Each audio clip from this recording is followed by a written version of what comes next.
Okay, hi guys, and welcome to the show. You join me here in my hallway. Right behind the camera is my front door. I like to keep this Van Gogh as the first thing you see when you enter my apartment. Just to, keep away the evil spirits. Actually, this particular one is the same one in the artwork pack that is for free download in the previous video. But anyway, we're not here to admire my beautiful Van Gogh print. We're actually here because I just received a fantastic package from a very good friend of mine, a friend of the channel, that you got to check this out. Anyway, let's switch perspectives and have a closer look. And here we are in my dining room corner. It's not really a room. Dear old Firenze over there. Anyway, here's the box. Now, I've already opened it because I thought it was some books I'd ordered, but actually it's from my good friend David, who has the Dalahobbies channel, one of my favourite channels ever since before I even had a YouTube. Now, I'll just cover his name in case he doesn't want it shared, but he sent me a whole box of goodies, and he wrote, just on a congratulations on 40,000 subscribers, you run a world-class channel, and I'm happy to be part of. Thank you so much, David, very flattered. He recently came into a lot of these particular type of models. As soon as I saw them, I thought of you. I know you're not a car type of guy per se. Yeah, he knows I like my tanks. This fits the vintage unique look, and it's backed by a world-class Corgi brand. Yeah, I'm already excited that I know you like. If you read inside the box in this particular piece, it has a special place in history that I never knew existed, and I think you would greatly appreciate. Cool, so I'm excited. So, what could it be? Well, it's a beautiful, my god, it weighs a ton. You can see why I thought it was books. Look at that. It's a Corgi Greyhound, Battle of Britain. Oh, fantastic. Oh, I can't wait to open that. And then we got two other little cars inside. Oh, look at that. Is that a caddy? What kind of car is that? You see, I'm not really into my cars, but I do like this era. It's a Tissot V8. Very cool. Oh, look at even the engine. Oh, that's gorgeous. That is gorgeous. And what else? Finally, we have a Chrysler. Look at that. Look at the spare wheel and the boot there. Look at that. Look at the wings. Gorgeous, gorgeous, gorgeous, gorgeous. 1960. Yeah. I like vehicles all the way up to the 60s, and then afterwards I'm not so keen. Some of the 70s ones are okay, but gorgeous. This is really cool. I'm not familiar with this brand at all. Look at that. Look, you can even see the little seats inside. Absolutely gorgeous. Now I think there's some parts you have to add on. Oh, I can't wait to find a place for that. Thank you so much, David. You've made my week. You've made my month with this. It really, I just love these little trinkets. And guys, check out his channel, Dalahobbies. It's always been in my recommended list, right at the top there. Just look at that, so beautiful. It's one of my favorite all-time channels. He has model airplanes, all kinds of die-cast, everything from figures, beautiful World War II tanks, all the rest of it. Thank you very, very much to David. So much, so kind of you. What an absolute gentleman. Please guys, check out his channel. I'll leave a link also in the description. Anyway, let's roll the intro and get on with today's show.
and welcome to today's show. Today we are going to be looking at some alternatives to three of the most iconic watches of all time. I should do my customary wristwatch check. This is the trusty SKX 009.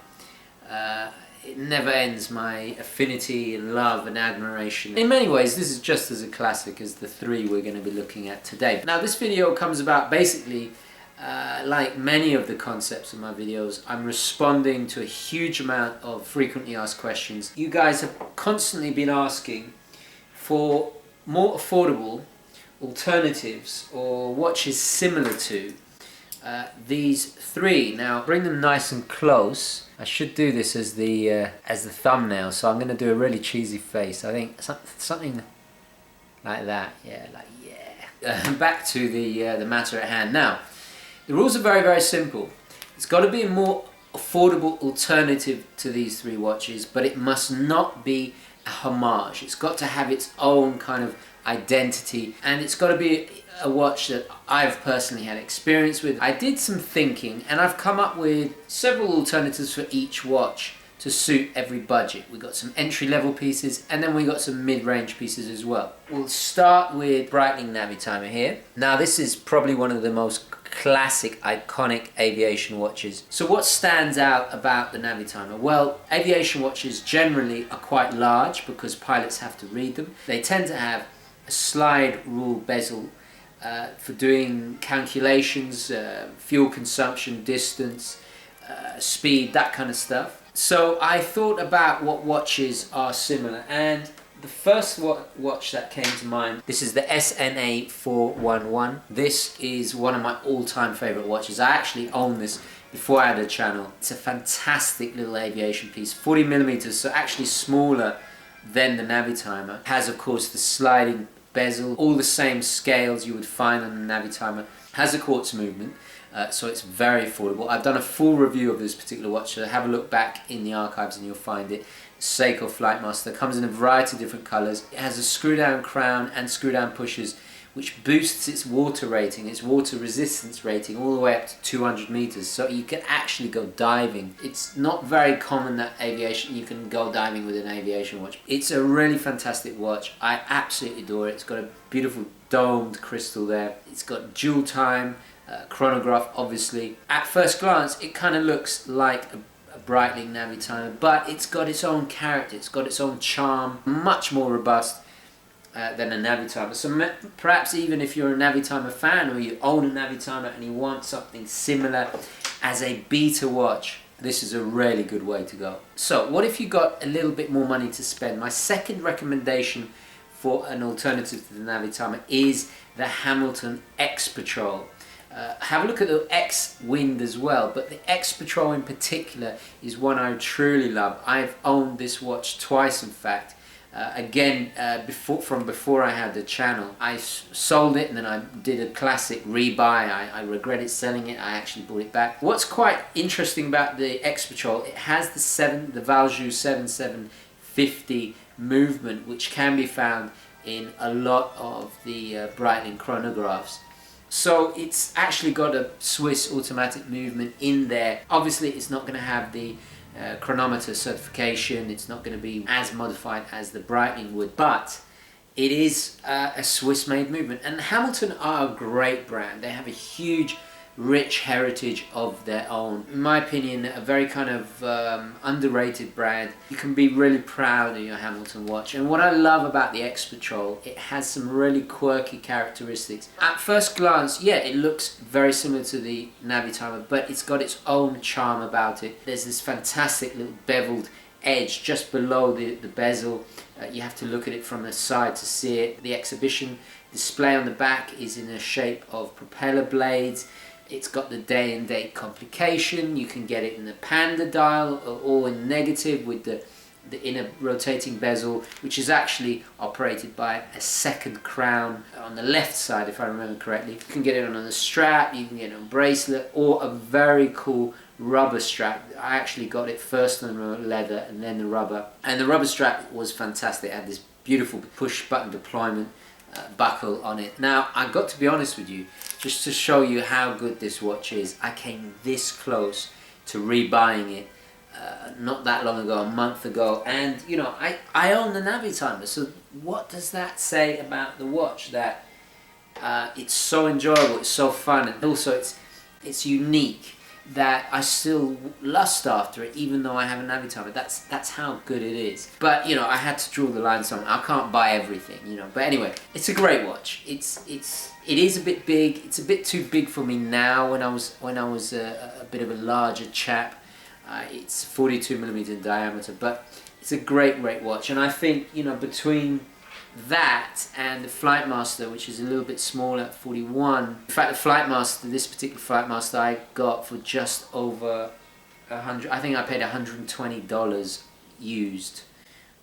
So that just goes to show you, phenomenal watch. Okay, moving on. So, what are some alternatives to this beauty, stunning, iconic watch, the Omega Speedmaster? First of all, we got to look at the Speedmaster and recognize what are the iconic features of this watch. Well, it's a racing watch at heart. Yeah, okay, it went to the moon, but it's a sports watch at heart. It's a racing watch if we're gonna put it into a genre. So it has a tetrametric scale running around the outside.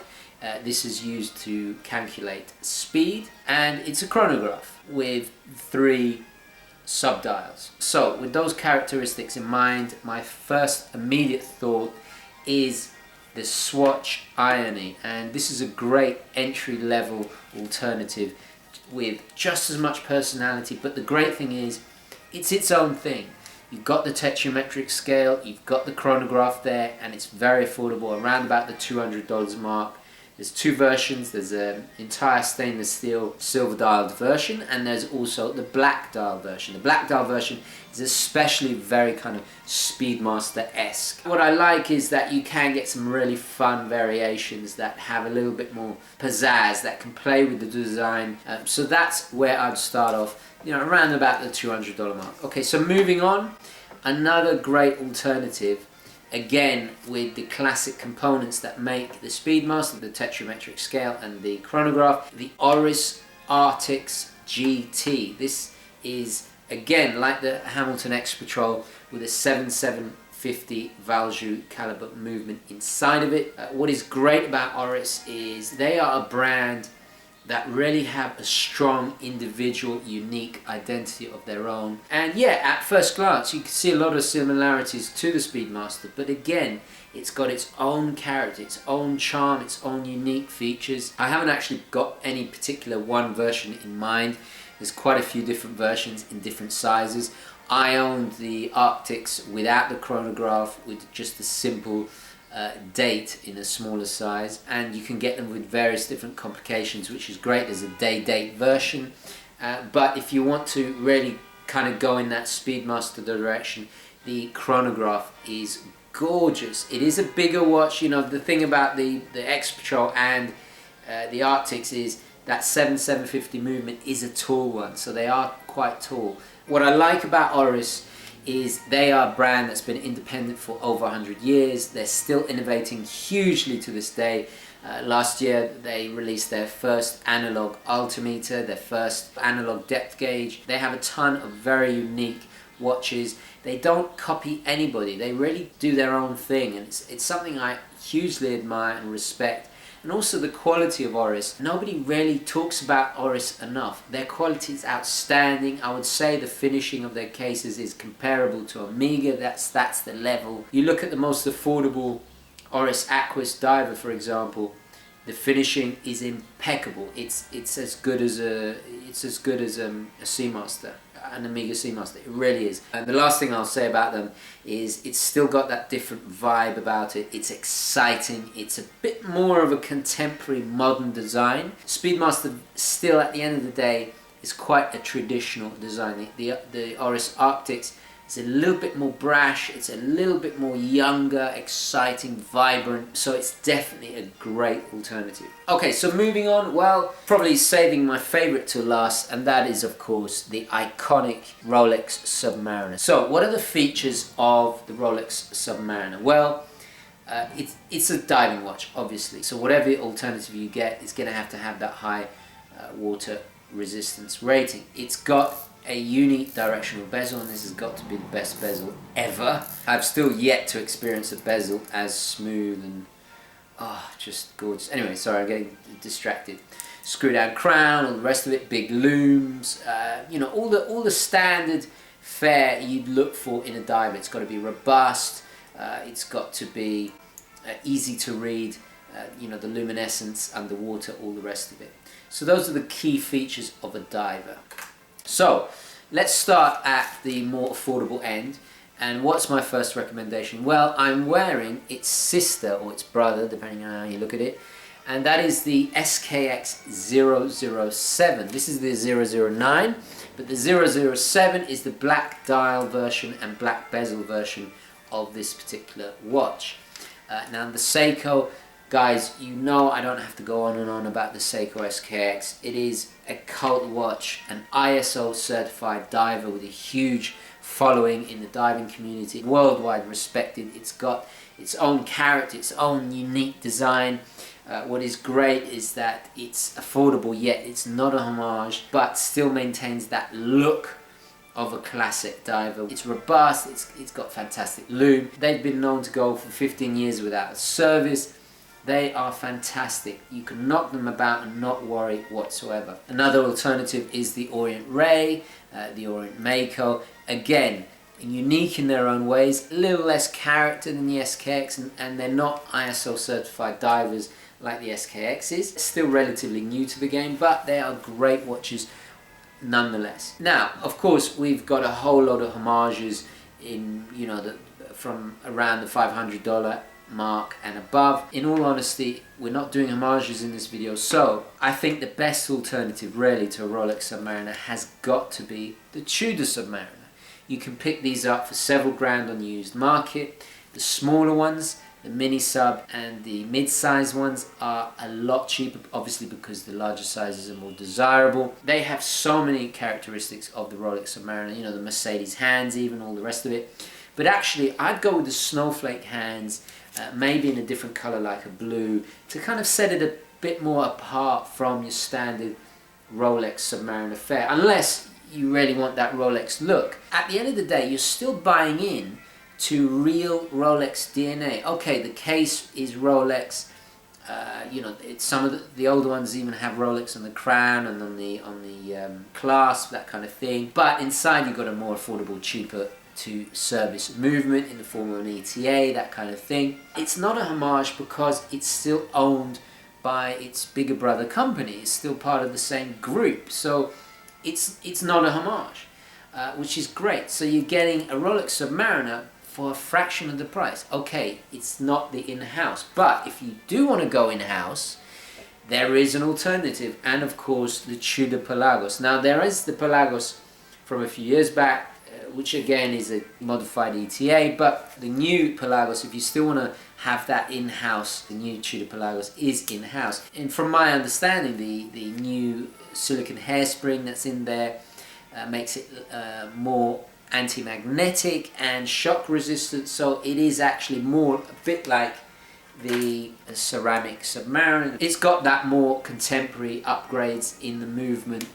which make it, you know, a much better watch technically. And again, you really can't go wrong there because you're getting that Rolex DNA, but it's not a Rolex, but at a much more affordable price. The only downfall I can possibly think of here is, of course, it is 42 millimeters. The Pelagos is bigger, whereas the Tudor Submariners, you can find them in the 40mm and below sizes. I would buy a Tudor Pelagos in a heartbeat if it came out in a 40mm size. I wouldn't even blink. You know, I'd be on the eBay. In fact, I'm looking at Tudors right now. But anyway, that's for something else. I hope you liked my alternatives. There's something there for all budgets. I'm going to wrap it up there. Now, please don't forget to add your suggestions. I'd really like to hear what are your alternatives to these three iconic watches. Now, there's only two rules that I must remind you of. It's got to be more affordable than either of these three iconic pieces.